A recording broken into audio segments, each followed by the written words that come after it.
Captain Hyun pulled his thick coat tighter as the freezing wind cut through the barren landscape. The ice stretched endlessly in every direction, broken only by jagged rocks poking through the white surface like broken teeth. His breath formed, clouds in the bitter air, as he checked his scanner one more time.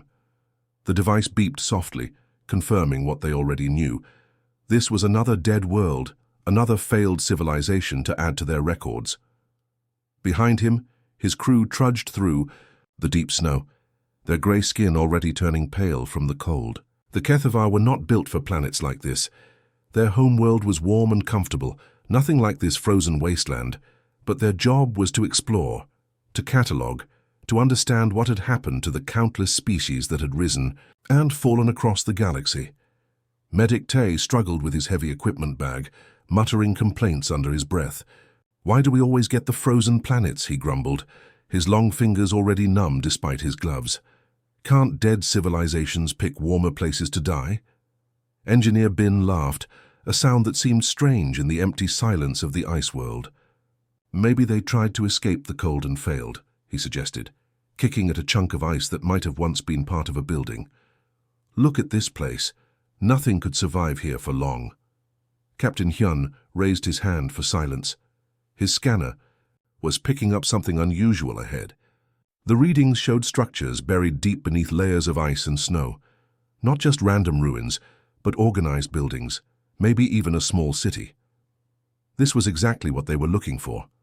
The team moved forward carefully, testing each step. The ice here was treacherous, hiding deep cracks that could swallow a person whole. As they got closer to the readings, they could see the outline of collapsed buildings through the snow. Whatever civilization had lived here, they had built well. The structures were still mostly intact, even after being buried for what looked like thousands of years. Tay pulled out his digging tools and began clearing away the snow from what appeared to be a doorway.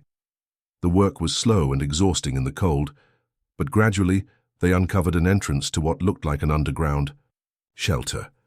The door was made of metal, corroded but still solid.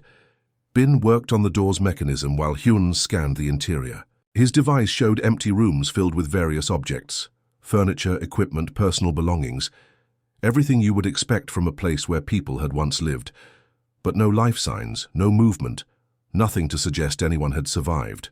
Whatever disaster had claimed this world, they entered the shelter carefully, their lights cutting through the darkness. The rooms were preserved perfectly by the cold, like a museum frozen in time. There were pictures on the walls showing creatures that looked almost familiar. 2 arms, 2 legs, faces with 2 eyes, and a mouth. But something was different about them, something that made Hyun pause and look more closely. In the deepest room of the shelter, Bin's equipment detected something that made him call out in surprise. Hidden beneath a pile of collapsed ceiling material was a large metal container, still humming with power after all these years. The container was sophisticated, more advanced than anything else they had found in the shelter. Tay's medical scanner went wild as they approached the container. "Captain," he said, his voice tight with excitement and disbelief, "there's something alive in there." The medical bay of the HFY ship hummed with activity as Tay worked frantically over the strange creature they had pulled from the ice. Her skin was pale, almost blue from the cold, and her breathing was so shallow it was barely visible. The monitoring equipment beeped irregularly, showing vital signs that jumped up and down like a broken machine. Tay had seen many different alien species in his years as a medic, but this one was completely new to him.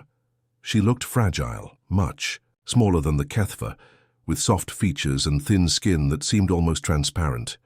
Her dark hair was matted against her head, and her closed eyes moved rapidly beneath her eyelids as if she was trapped in some kind of dream. Her core. "Temperature is dropping fast," Tay reported to Captain Hyun, who stood watching from the doorway. "I've never seen anything like this. Our heating system should be enough to warm any living creature, but she just keeps getting colder." The HFY had long ago moved beyond the need for natural body heat. Their technology regulated everything. Temperature, nutrition, even sleep. They wore thin clothing because their ships and cities maintained perfect conditions automatically. The idea of a creature that needed actual warmth from its environment was almost foreign to them. Tay tried Everything he could think of. He wrapped the woman in thermal blankets, placed heating pads around her body, and even directed warm air from the ship's ventilation system directly onto her. Nothing worked. Her temperature continued to fall, and her heart rate became more erratic with each passing hour. "This doesn't make sense," Tay muttered, checking his readings again. "Her biology is similar to ours in many ways, but completely different in others. It's like her body expects something we can't provide." Engineer Bin joined them in the medical bay, curious about their unusual passenger. He studied the readouts with interest, his analytical mind trying to solve the puzzle. "Look at her cellular structure," he pointed out. "See how it's designed? Her body generates its own heat, but only when it has the right conditions. Our artificial heating isn't triggering her natural systems." Captain Hyun moved closer to examine the woman himself. Despite his usual detachment when dealing with scientific specimens, something about her stirred an unusual feeling in him. Maybe it was her obvious vulnerability, or the way she seemed to be fighting so hard to stay alive, despite impossible odds. "Her species must have evolved on a world with natural temperature variations," Hyun observed. "Their bodies learned to work with their environment, not against it. Our controlled systems are too artificial for her biology to recognize."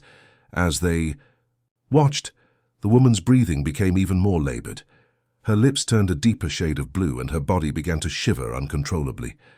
The monitors showed her brain activity becoming more chaotic, as if her mind was struggling against the approaching darkness. Tay felt a growing sense of urgency that surprised him.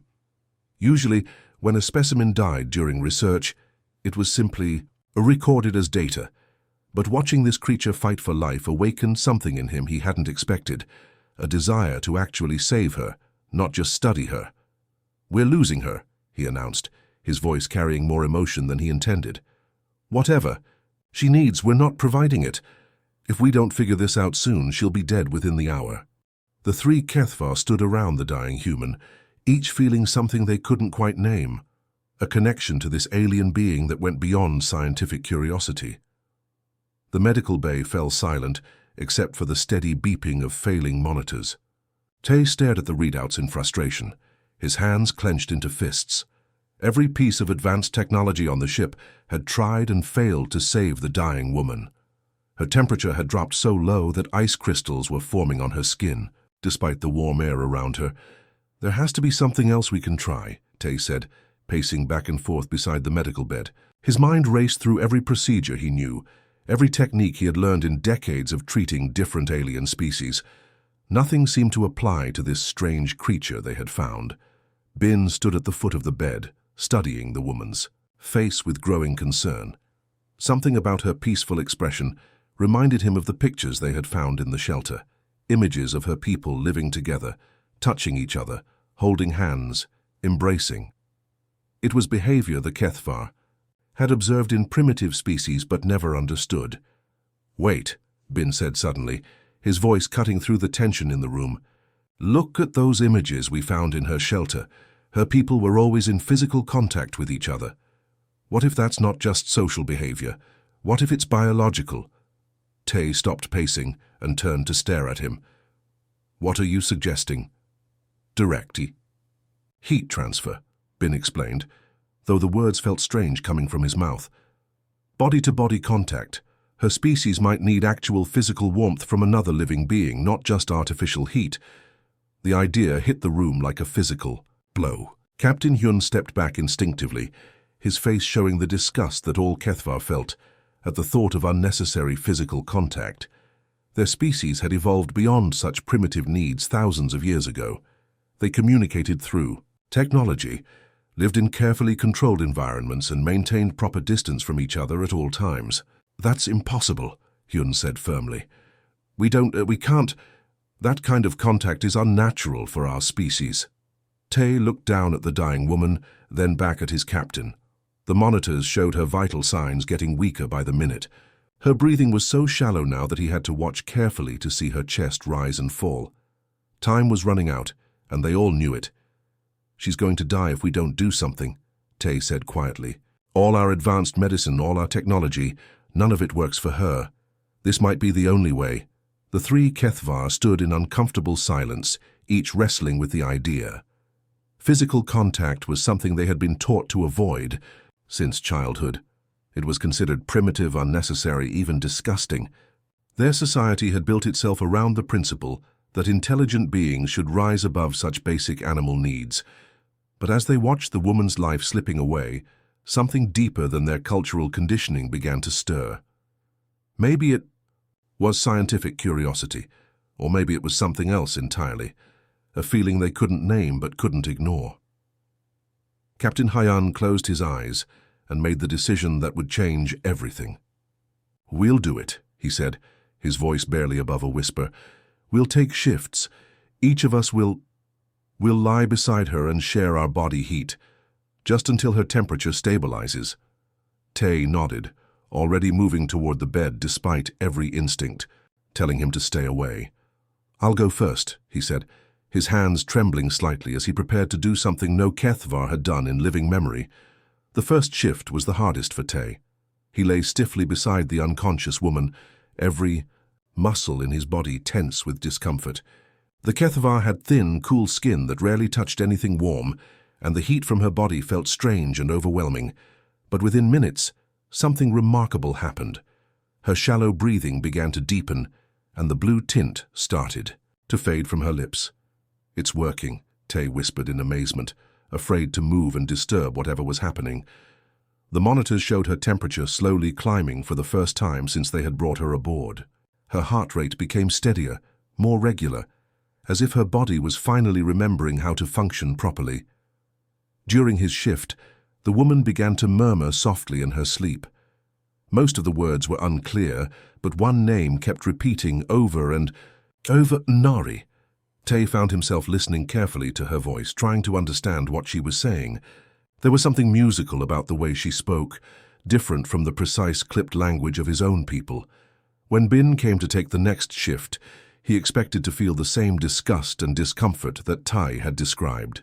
Instead, as he settled beside Nari, they had started calling her by the name she whispered. He felt something completely unexpected.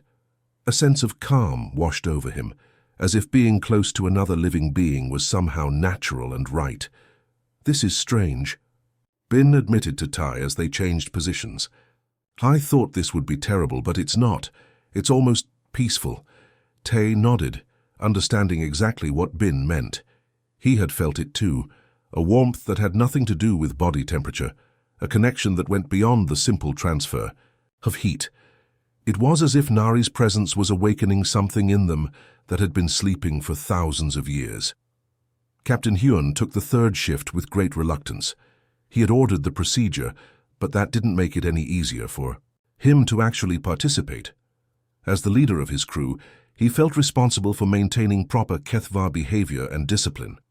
But as he lay beside the recovering human, he found his carefully maintained composure beginning to crack. Nari stirred during his shift, her eyes fluttering open for brief moments. When she looked at him, there was no fear in her gaze, only gratitude, and something that looked almost like trust. Hyun felt his chest tighten with an emotion he couldn't identify. When was the last time anyone had looked at him with such simple, honest appreciation? As the hours passed and the shifts continued, each crew member noticed changes in themselves that went far beyond their initial discomfort with physical contact.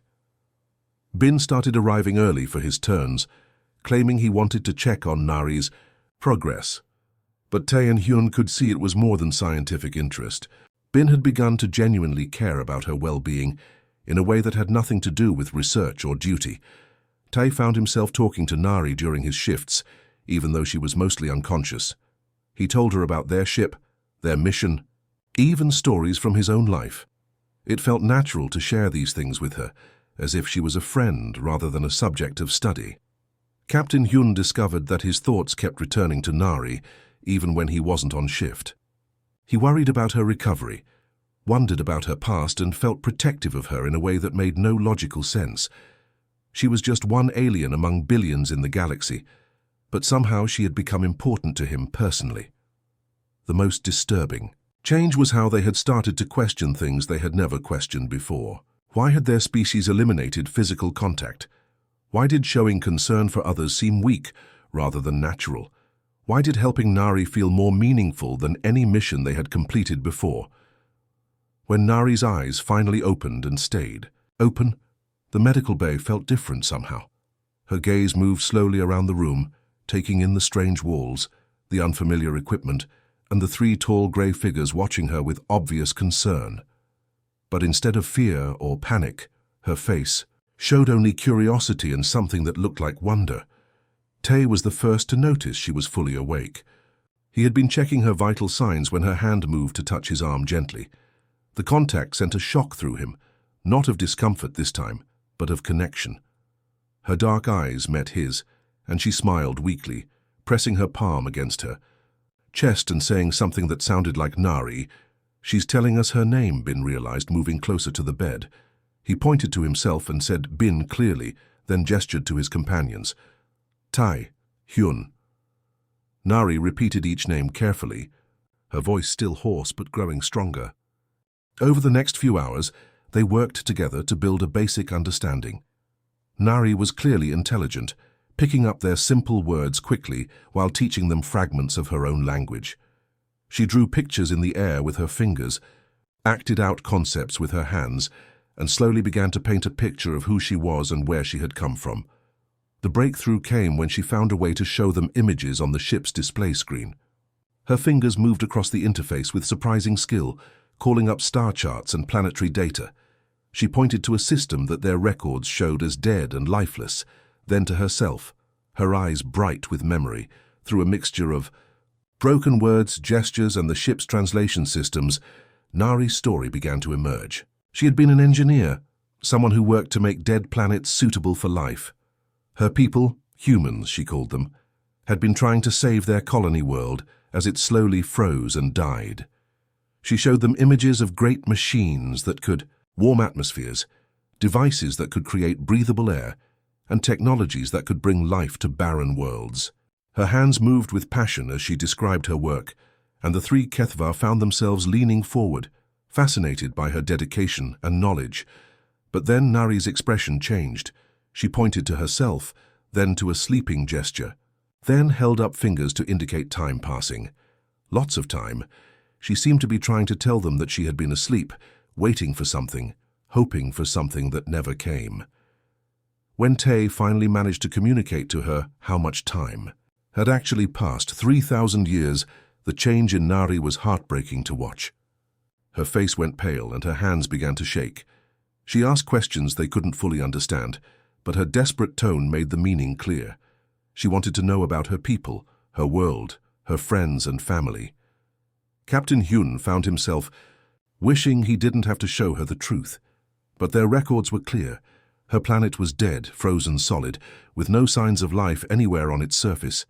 When he displayed the current images of her world, Nari's reaction hit all three of them like a physical blow.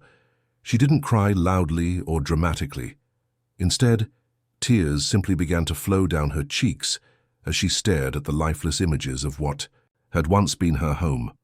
Her grief was quiet but profound, and it filled the medical bay with an emotion so powerful that the Kethva felt their own eyes beginning to water in response. For the first time in their lives, they were experiencing someone else's pain as if it were their own. Nari's loss became their loss, her sorrow became their sorrow, and they finally understood what their species had given up when they chose logic over emotion. The days following Nari's awakening brought changes to the ship that none of the crew could have predicted. Captain Hyun found himself staring at routine mission reports that he had always completed without question, but now they seemed cold and meaningless. When Command sent orders to proceed to the next dead system for cataloguing, he hesitated for the first time in his 30-year career. "We should stay here longer," he announced during their morning briefing, surprising both Tay and Bin. "There might be more survivors in other locations on the planet. We should do a thorough search." Tay looked up from his notes, eyebrows raised. Captain Hyun never delayed missions, never questioned orders from Command, never showed interest in anything beyond their assigned duties. But here he was, making excuses to spend more time with their human passenger.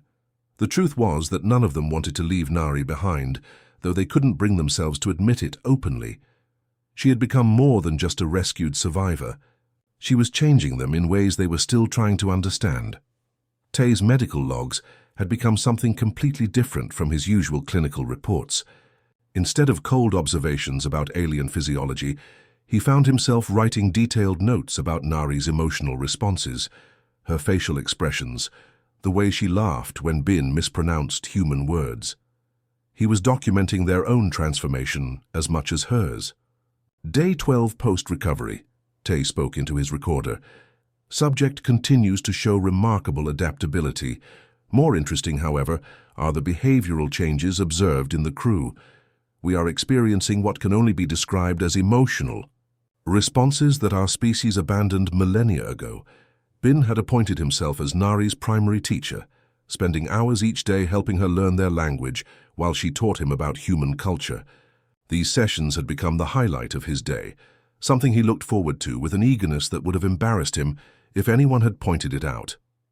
"Your people really touched each other all the time?" Bin asked during one of their lessons, still struggling to understand human social behavior. Nari nodded, demonstrating by placing her hand on his arm in a gesture of friendship. "Hugs, handshakes, holding hands," she explained in her improving Kethvar. "Touch is how we show care, comfort, love." The word love was one that had no direct translation in their language. The Kethvar had words for duty, respect, and logical partnership, but nothing that captured the deep emotional bonds that Nari described between her people. Captain Hyun often found himself stopping by these teaching sessions, officially to check on their progress, but really because he enjoyed listening to Nari's stories about human civilization. She spoke of art created for beauty rather than function, of music that existed simply to make people happy, of families that stayed together not out of duty, but out of genuine affection. "We had festivals," Nari told them one evening, her eyes bright with memory. Everyone would gather in the city center, share food, dance, celebrate being alive together.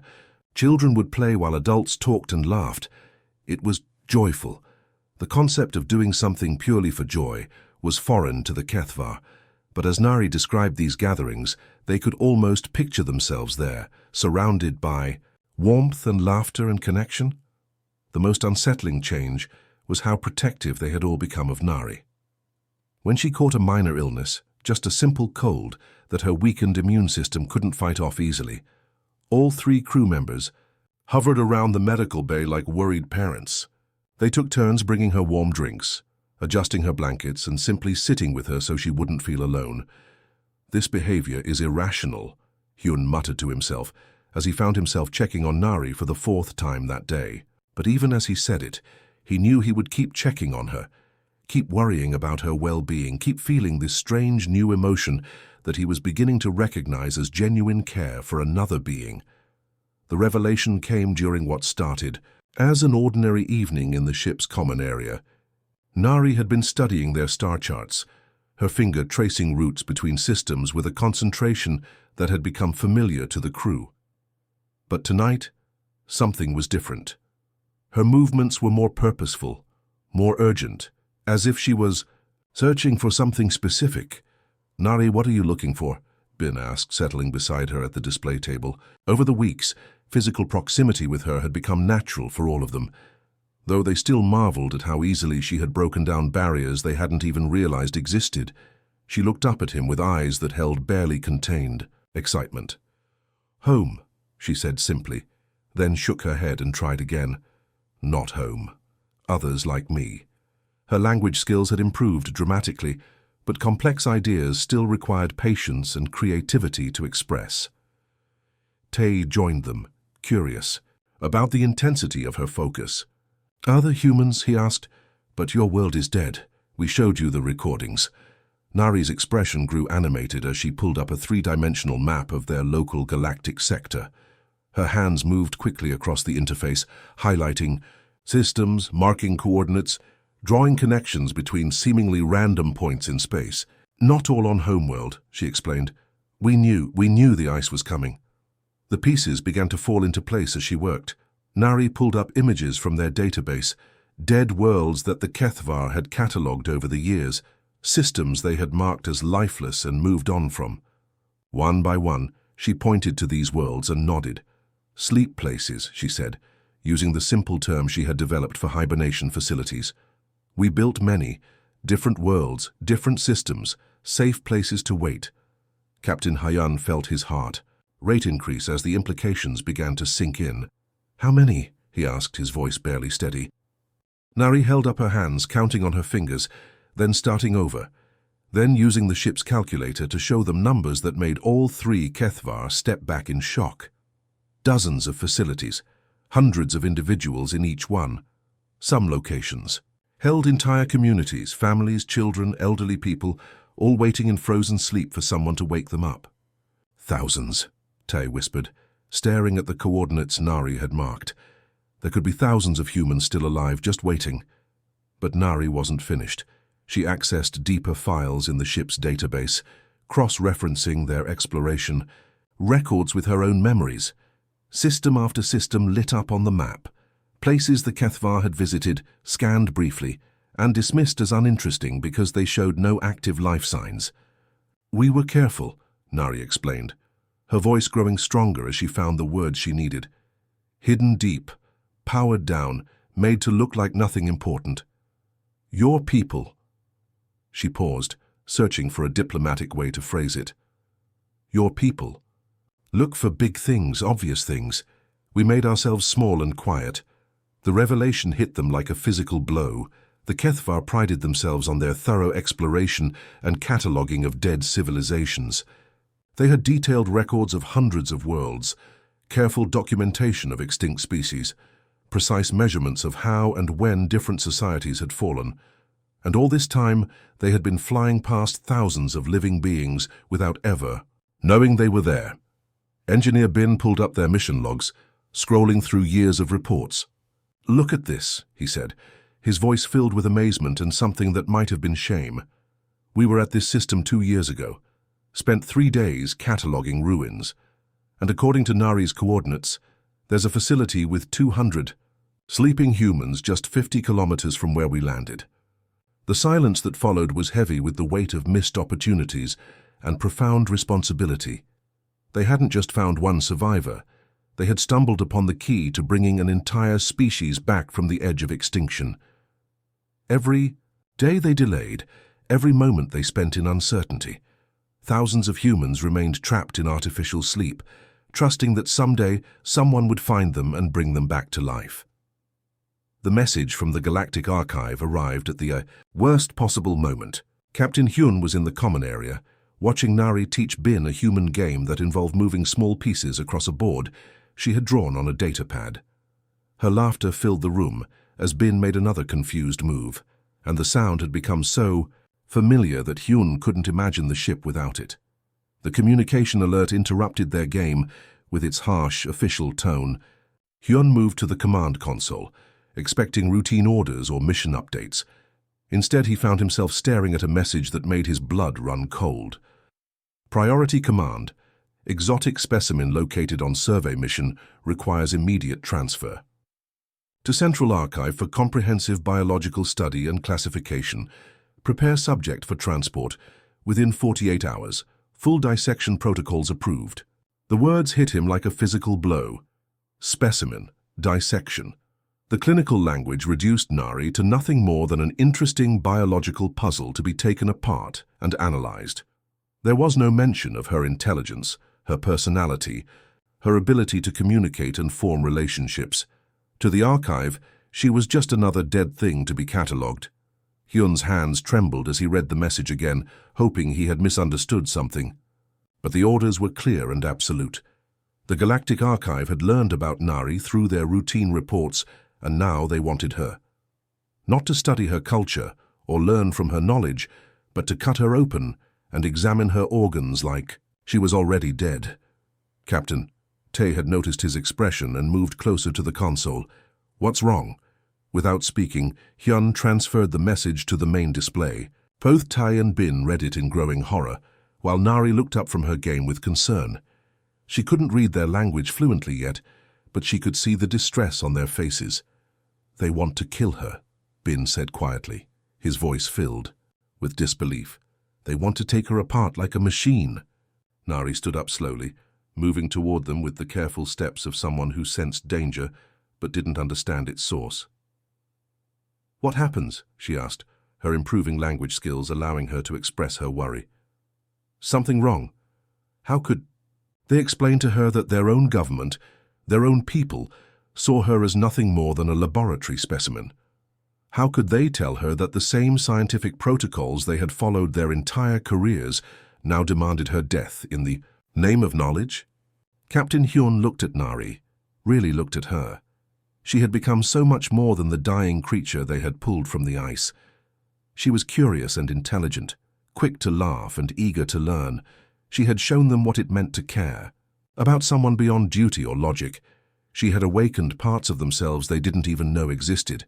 "We won't let them take you," he heard himself say, the words coming out before he had even fully formed the thought. Tae and Bin stared at him in shock. Captain Hyun had never disobeyed an order in his entire career. He was the most disciplined, rule-following officer in their fleet. But here he was, openly defying the highest authority in their civilization. "Captain," Tae said carefully, "if we refuse this order, we'll be considered criminals. They'll send other ships to take her by force." Hyun nodded, fully understanding the consequences of what he was about to do. His career would be over. They would all be labeled as traitors, outcasts from their own society. But as he looked at Nari's trusting face, he realized that none of that mattered compared to protecting her. Moving with sudden determination, Hyun accessed the ship's communication array. His fingers flew across the controls, shutting down their transmitters, erasing their location data, and finally destroying the equipment that connected them to command. The acrid smell of burning circuits filled the air as he permanently severed their link to the outside world. "What are you doing?" Bin asked, though from his tone he already knew. "Making a choice," Hyun replied, turning to face his crew and the human who had changed everything. "We're going to find those other facilities. We're going to wake up Nari's people, and we're never going back." The ship hummed quietly through space as they traveled toward the first set of coordinates Nari had provided. 3 days had passed since Captain Hyun destroyed their communication array, and the weight of what they had done was finally beginning to settle in. There was no going back now. They were fugitives from their own people, criminals in the eyes of Kethvar law, but none of them felt any regret. Nari spent most of her time at the navigation console, double-checking the coordinates and explaining what they might find at each location.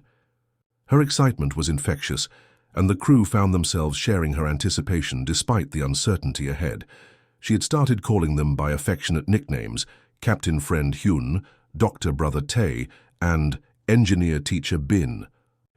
Terms that would have seemed ridiculous to them just weeks ago, but now felt perfectly natural. "This first place," Nari explained, pointing to their current destination, "is where my research team was supposed to sleep. Maybe 50 people, scientists, engineers, families.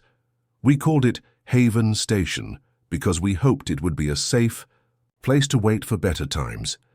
Tae monitored the ship systems while listening to her describe the people they might soon wake up. Engineers like herself, doctors who might know more about human medicine than he did, teachers who could help preserve human knowledge, and children who had never seen their homeworld die. The responsibility felt enormous. "What if we can't wake them up properly?" Bin asked, voicing the fear they all shared. "What if we make mistakes? What if their systems have failed after all this time?" Nari's expression grew serious. "Some might not wake up," she admitted. "Time is hard on sleeping bodies, even with good machines.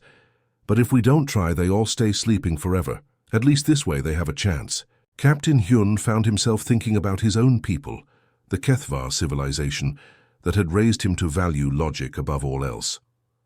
Would they understand what he had discovered here? Could they learn to feel the connections that Nari had awakened in him and his crew? Or were they too set in their ways to change?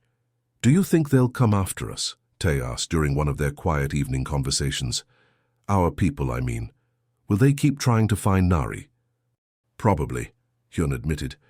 "But the galaxy is vast and we know how to hide now. Nari taught us that survival sometimes means staying invisible, staying quiet, waiting for the right moment." As they approached the first facility, all four of them, gathered on the bridge to watch their destination grow larger on the main screen. It looked like just another dead moon, orbiting a forgotten planet, exactly the kind of place the HFY would scan briefly and dismiss as uninteresting. "There," Nari said, pointing to what looked like a natural crater on the moon's surface. "The entrance is hidden under that rock formation. Very clever hiding, even from close scans." Bin began preparing the landing shuttle, while Tay gathered medical supplies. They had no idea what condition the sleeping humans would be in, or how many they could successfully revive, but they were going to try because that's what you did for people you cared about. Nari took Hyun's hand as they prepared to leave the ship, a gesture that no longer felt strange or uncomfortable. "Thank you," she said simply, "for choosing us over them, for choosing hope over rules." Hyun squeezed her hand gently, marveling at how natural the contact felt now. "You saved us first," he replied. "You showed us what we had forgotten. That being alive means more than just existing. It means caring about others, taking risks for them, maybe even sacrificing for them." As they descended toward the hidden facility, all four of them understood that they were not just about to wake up sleeping humans. They were about to begin something entirely new, a future where two very different species might learn from each other, support each other, and maybe even love each other in ways that neither had imagined possible. The real adventure was just beginning. Retry Claude can make mistakes. Please double-check responses.